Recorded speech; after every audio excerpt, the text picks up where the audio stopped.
ఏమన్నా ఒక భర్త భార్య మీద కోపడటం తప్పేం కాదే. ప్రేమ ఉంటేనే కోపడతాం మనం. ఇంకోటి చెప్పనా, ఇప్పుడు నా మాటలు మీకు ఇబ్బందిగా ఉన్నాయి అనుకోండి, మీ మీద ప్రేమతోనే చెప్తాం తప్ప మీ మీద ఏమైనా కోపమా? అయితే ఆ కోపం అనేది ఎప్పటికీ మనసులో ఉంచుకుంటే అది పాపం అవుతుంది.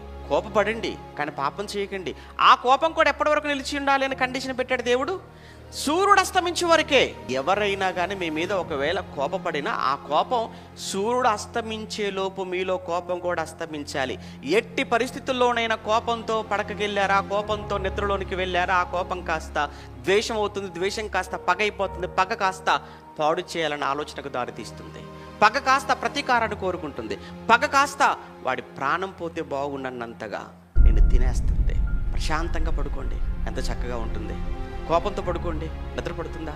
అందుకే ఎట్టి పరిస్థితుల్లో కూడా సాయంత్రం అయిందనంటే కోపాన్ని ఏం చేయాలి? వదిలేయాలి. కానీ దానికి నువ్వే ఏం చేస్తున్నావు అంటే దానికి ఊతమిస్తున్నావు, బలమిస్తున్నావు కోపానికి.